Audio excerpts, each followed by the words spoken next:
Bismillahirrahmanirrahim. Assalamualaikum warahmatullahi wabarakatuh. Alhamdulillah rabbil wassalatu wassalamu ala asrofil anbiya wal mursalin wa ala alihi wa sahbihi rasulillahi ajma'in. Pertama-tama marilah kita panjatkan puja dan puji syukur kita kepada Allah Subhanahu wa taala yang mana sampai hari ini masih memberikan nikmat iman, Islam, kesehatan dan kesempatan kepada kita semua. Salawat dan salam marilah kita hadiahkan kepada junjungan alam Nabi besar Muhammad sallallahu alaihi wasallam dengan mengucapkan Allahumma sholli ala sayyidina Muhammad wa ala ali sayyidina Muhammad. Assalamualaikum ya Rasulullah. Izinkan pagi ini saya membacakan beberapa bab judul yang di dalam buku karangan Kang Reza Rendi. Beliau merupakan founder PPA, Pola Pertolongan Allah. Judul buku ini Pesan Cintanya, Catatan Pengembaraan Hati Seorang Hamba. Baik, kita mulai dengan seuntai rasa. Bismillahirrahmanirrahim. Ya Allah, jadikanlah melalui buku ini membuat Engkau ridho untuk menganggap kami adalah hamba-Mu, serta Engkau ridho mengampuni dosa kami agar kelak kami dapat menatap wajah-Mu, walaupun kami sadar rasanya tak pantas diri kami mendapatkan kemuliaan itu. Ya Rabbi, mudahkanlah kami untuk selalu terkoneksi denganmu. Bukalah hijab hati kami sehingga mudah bagi kami baca pesan cintamu yang dengannya dapat melembutkan hati yang telah lama mengeras ini. Ya Rabb, hujamkanlah kerinduan menyebut asmamu dan memujimu dalam sujud-sujud hamba. Rindu hati kami dengan hadirmu. Kami pun sholat, kami pun zakat, kami pun ibadah, namun rasanya hanya sekedarnya kehilangan makna. Kami kehilangan esensi bahwa Engkau memerintahkan diri untuk semua itu. Kau tak memedulikan dosa kami, Kau tak mempedulikan maksiat kami. Kau hanya peduli bagaimana agar hamba-Mu ini kembali. Allah, maka jadikanlah kami termasuk hamba yang tahu diri di hadapan-Mu. Kawan, mari bertafakur dan tadabbur. Allah rindu padamu kawan. Itulah kunci menghidupkan hati agar senantiasa terkoneksi dengannya, sehingga kita terus melangkah dan tak berhenti menuju Allah. Parahnya kita seringkali tak paham bahwa kita sedang berhenti di tengah perjalanan, namun merasa sedang berjalan. Hidup ini adalah jalan satu arah yang memiliki waktu terbatas kawan. Orang yang tak sadar di dalam perjalanan, maka dia tidak akan berjalan karena tak memiliki tujuan dan akan terlena dengan pernak-pernik selama perjalanan. Sedangkan ancaman terus menghantui dan semua pencapaian akan ditinggalkan. Di dalam perjalanan ini Allah memberikan banyak sekali minayatillah, tanda-tanda dari Allah agar kita dapat sampai kepadanya. Apabila Anda perhatikan orang-orang yang terus mendapat bimbingan dari Allah seperti para nabi, rasul, kekasih Allah dan orang-orang pilihannya, mereka semua adalah orang-orang yang terus mencari. Mereka selalu berada dalam kondisi mencari kebenaran siapa dirinya tentang Allah, hidup ini dan semuanya. Dalam Al-Quran surat Ali Imran ayat 191 yang artinya yaitu orang-orang yang mengingat Allah sambil berdiri atau duduk atau dalam keadaan berbaring, dan mereka memikirkan tentang penciptaan langit dan bumi seraya berkata, Ya Tuhan kami, tiadalah Engkau menciptakan ini dengan sia-sia. Maha suci Engkau, maka peliharalah kami dari siksa neraka. Bukankah bapak para anbiya, Ibrahim alaihissalam pun mencari kebenaran yang hakiki?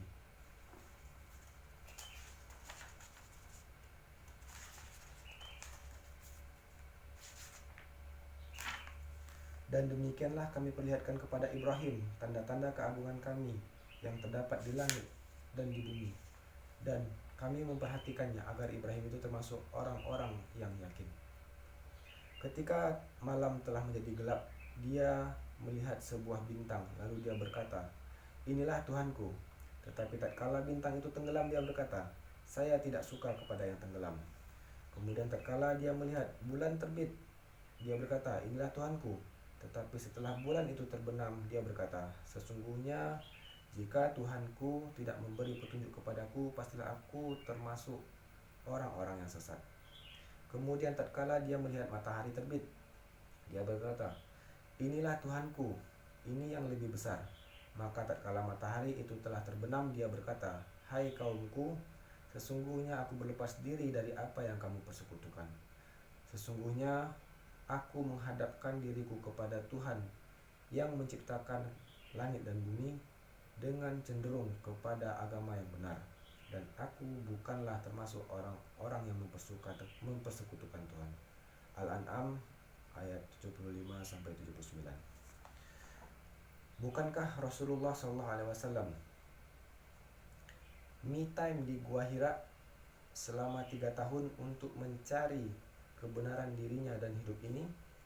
Bahkan Rasulullah SAW pun berkata, tidaklah Allah mengutus seorang nabi kecuali telah mengembalakan kambing. Hadis riwayat Bukhari dan Muslim.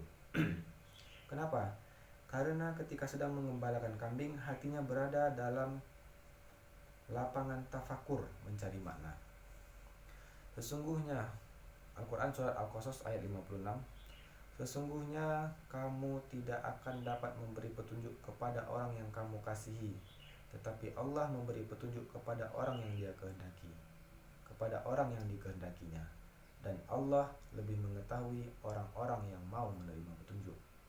Maka teruslah merasa kurang kawan, teruslah merasa belum tahu. Saya paham bahwa beberapa tulisan yang ada di buku ini mungkin pernah Anda baca sebelumnya, namun saya berdoa semoga kita tidak termasuk kepada penyakit merasa sudah tahu, sudah pernah baca. Penyakit merasa itulah yang menjadi sumber tertutupnya hidayah masuk kepada kita kawan. Ketika sudah merasa tahu, maka kita tidak bisa melihat apa yang belum sempat terlihat. Bukankah Allah pun menjelaskan dengan banyak ayat-ayatnya yang berulang? Bukankah Imam Syafi'i pun tetap duduk mendengarkan gurunya mengajar, padahal Imam Syafi'i sudah hafal bukunya? Dan bukankah beliau selalu mendapatkan hal yang baru dari apa yang disampaikan gurunya, walaupun yang dibahas adalah hal yang sama?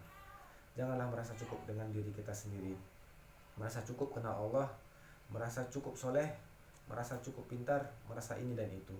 Karena orang-orang yang merasa cukup dengan dirinya sendiri akan terlepas dari bimbingan Allah, seperti Fir'aun yang merasa cukup dengan dirinya sendiri, bahkan sampai mengaku Tuhan. Mari sama-sama kita mencari pesan cintanya pada setiap hidup kita, kawan, agar selalu kita dibimbing olehnya dalam perjalanan cinta kepadanya. Jangan lengah dengan dirimu sendiri, teruslah mencari dan janganlah berhenti kawan. Orang yang merasa berada pada titik tertentu, maka pada saat itulah dia belum berada atau tidak sedang ada di dalam titik tersebut. Reza Rendy. Buku ini adalah kumpulan pesan cintanya yang Allah hadirkan dalam perjalanan padanya. Semoga buku ini membantu kawan-kawan dalam menapaki perjalanan cinta padanya, agar kita bisa sampai kepada yang dicintai. Bacalah perlahan dengan merendahkan hati, bukan kepada buku, apalagi penulisnya, namun kepada Allah yang memiliki setiap kalam dan hikmah. Sebelum memulai menikmati halaman demi halaman buku ini dan melakukan tugas yang diminta dalam buku ini, mari beristighfar dan memohon kepada Allah agar diberikan keridhaan untuk terus dibukakan pemahaman kepada kita, sehingga kita bisa melihat siapa diri kita sebenarnya. Mari kita istighfar bersama, pejamkan mata dan hadirkan Allah. Astaghfirullahaladzim, astaghfirullahaladzim, astaghfirullahaladzim. Ya Rob, hamba memohon keridhaan-Mu. Sekotor apapun diri ini, berharap Engkau sudi menerima diri yang hina ini. Gandeng tangan ini ya Rob, agar diri ini hanya terpukau oleh cinta-Mu dan tidak cinta selain-Mu. Rabbana, lelah diri ini, hidup tanpa kenal padamu. Maka bukakanlah hijab yang menutupi diri hamba, agar hamba dapat menjadi hamba sebenar hamba-Mu. Jadikan diri ini ridho akan segala ketetapan-Mu, dan izinkanlah hamba dapat sujud sepenuhnya padamu. Rabbi zidni ilman warzuqni fahma waj'alni minas sholihin. Ya Rabb, tambahkanlah hamba ilmu dan berikanlah hamba rezeki akan kepahaman, dan jadikanlah hamba termasuk orang yang soleh. Tidak ada yang kebetulan ya Rabb, termasuk dengan Engkau. Izinkan hamba membaca buku ini. Mungkin ini adalah jawaban dari doa-doa hamba selama ini. Bismillahirrahmanirrahim. Tuntun hamba ya Rabb. Semoga Allah mudahkan kita dalam membaca pesan cintanya dan bergerak dengan pesan cinta tersebut. Reza Randy. Baik, teman-teman, saudara-saudara sekalian, kita mulai bacakan di bagian pertama. Di sini ada kutipan yang pertama, mudah merasakan kedekatan dengannya dalam kesusahan dan susah dalam kemudahan bisa jadi tanda diri tidak benar-benar berharap hadirnya. Jika kau adalah diri yang mau sedikit saja melihat ke dalam dengan jujur, mungkin kau akan menemui bahwa kau hanya tertipu atau menipu dirimu sendiri. Menangislah ketika munajat dengannya, tak lagi nikmat. Tangisilah dirimu yang hanya memanfaatkan Allah, hanya memanfaatkannya untuk hidupmu. Jadilah hamba yang tahu diri, bukankah seharusnya tahajudmu nikmat? Reza. Pesan cinta yang pertama, judul nggak sadar main di mana. Nggak sadar main di mana. Kawan-kawan tolong jawab pertanyaan saya ya. Utang lunas dibayar pakai apa? Umroh dari daerah Anda berapa harganya? Coba jawab. Rumah tipe 21 berapa? Sakit Anda sembuh pakai apa? Ya ampun, Mas, gitu saja pakai nanya. Lunas pakai uang lah. Di daerah saya umroh 27 jutaan. Rumah tipe 21 ya kira-kira 200 juta. Dan sembuh pakai obat lah. Lagian ngapain sih Mas pakai nanya segala, mau bayarin semua? Kepo banget sih nanya-nanya. Sabar, mau dibayarin gak nih? Oke. Sekarang begini, jikalau Anda membuat permainan baru yang belum pernah ada di Indonesia, kira-kira yang membuat aturan permainan siapa? Apakah Anda sebagai kreator atau pembuat permainan yang membuat aturan permainan, atau biarkan saja para pemain yang membuat aturan main sendiri? Coba jawab. Ya ampun, ya pasti sayalah Mas yang buat. Kan yang punya permainan saya. Masa iya aturannya dibiarin para pemainnya yang buat? Bisa berantakan nanti pada buat aturan sendiri. Nah, situ sudah tahu. Kalau jawabannya begitu, sekarang saya tanya lagi. Yang membuat permainan alam semesta ini siapa tuh? Siapa tuh, Kang? Allah, Mas. Gitu saja nanya. Nih, Mas, saya kasih tahu ayatnya. As-Sajdah ayat 4. Allah yang menciptakan langit dan bumi dan apa yang ada di antara keduanya dalam 6 hari. Kemudian dia bersemayam di atas aras. Bagimu tidak ada seorang pun pelindung maupun pemberi syafaat selain dia. Maka apakah kamu tidak memperhatikan? Gini-gini saya anak pesantren, Mas. 20 juz hafal. Hafal lah. Keren kan saya? Masya Allah. Keren. Angkat topi. Jadi aturan bermain aturannya Allah ya. Dan aturan Allah itu bilang begini, kalau aku mau umrohin kamu, lunasin utang kamu, kasih kamu rumah, atau menyembuhkan sakit kamu, aku tinggal bilang kun. Dalam Al-Quran surah Al-Baqarah ayat 117, Allah pencipta langit dan bumi, dan bila dia berkehendak untuk menciptakan sesuatu, maka cukuplah dia hanya mengatakan kepadanya jadilah, lalu jadilah ia. Jadi umroh berapa, Kang? Ya butuh 27 jutaan lah. Tadi kan saya sudah jawab. Mas bro, gak denger apa? Salah, Kang. Loh kok salah? Butuhnya kunnya Allah. Kalau kita masih percaya 27 juta yang berangkatin umroh, itu artinya kita masih percaya dan pakai aturan permainan, aturan main pemainnya kita. Berapa banyak orang yang punya ratusan juta, bahkan miliaran, tapi nggak bisa sampai ke sana. Sebaliknya berapa banyak orang yang nggak punya uang, tapi bisa sampai ke sana kan? Jadi berangkat atau tidak berangkatnya bukan masalah ada uang atau bukan, melainkan Allah kun mereka, ridhoi mereka atau tidak. Bahkan ngomong kun kan hanya 2 huruf saja, kaf dan nun. Coba nyebut kun butuh berapa lama? setahun, sebulan, sehari, semenit? Enggak, itu cuma hitungan detik saja. Allah kalau mengubah hidup seseorang tidak pakai lama, Kang. Sekejap mata saja, klik, beres. Ada tuh dalam Al-Quran surat Al-Qamar ayat 50. Iya mas, saya hafal ayatnya. Kalau itu mah tafsirnya tahu juga malah. Pertanyaannya adalah kenapa sampai sekarang saya nggak dikun-kunin sama Allah? Ya berarti ada yang salah dengan diri kita. Bagaimana pemahaman akan kemahakuasaan Allah pada hidup kita? Bagaimana peran Allah pada hidup kita? Bagaimana pandangan Allah terhadap kita? Dan bagaimana kita memposisikan Allah pada hidup kita? Kawan, demi Allah, Anda mau melobi orang di luar sana untuk golin proyek Anda, sekalipun mereka semua bilang, aku sih yes, ternyata ujung-ujungnya Allah bilang, aku sih no. Nah, cancel tuh. Sebaliknya, satu dunia mau bilang, aku sih no, tapi ujung-ujungnya Allah bilang, aku sih yes, ridho. Maka jadi tuh, min haitsu la yahtasib, dari jalan tidak diduga-duga, menghampiri hidup Anda. Jadi pertanyaannya, ridho siapa yang harus dikejar? Ridho Allah atau ridhonya selain Allah? Ridhonya lah mas, ridho Allah. Tapi kawan, jujur-jujuran nih, yuk kita sering lebih mengejar ridho yang mana? Mau umroh main ngumpulin uang saja, atau langsung GC ATM saja?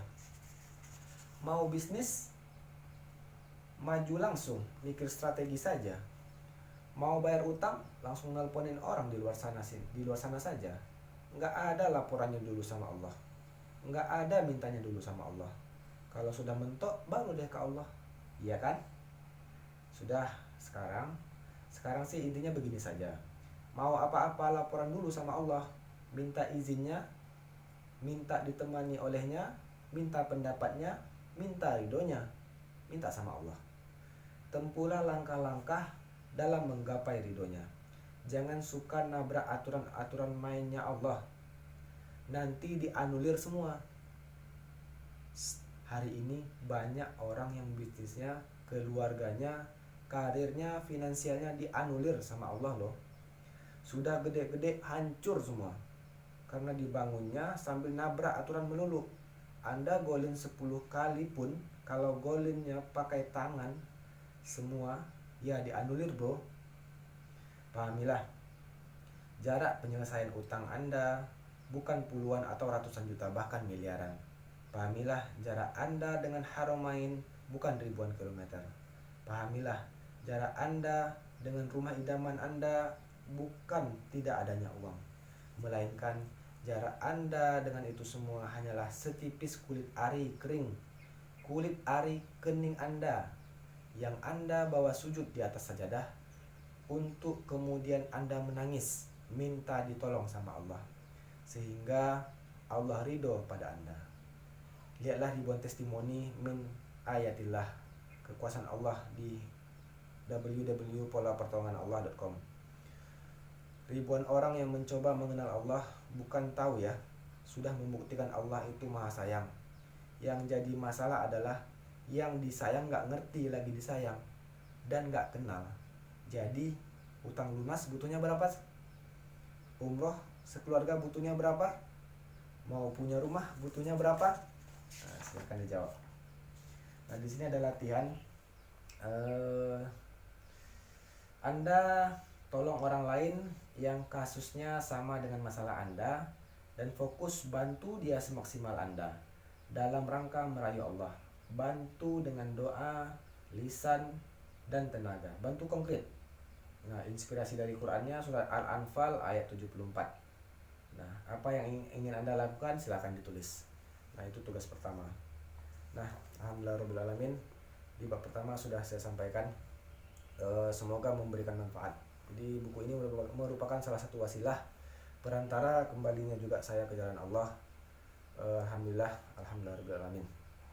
Sekali lagi, yang memberikan hidayah itu hanya Allah. Buku ini ustadz-ustadz kita dan yang lainnya itu hanya perantara. Semoga Allah ridho kepada kita. Demikianlah Lain kali nanti kita lanjut lagi untuk bab yang selanjutnya. Wabillahi taufiq wal hidayah. Alhamdulillahirabbil alamin. Wassalamualaikum warahmatullahi wabarakatuh.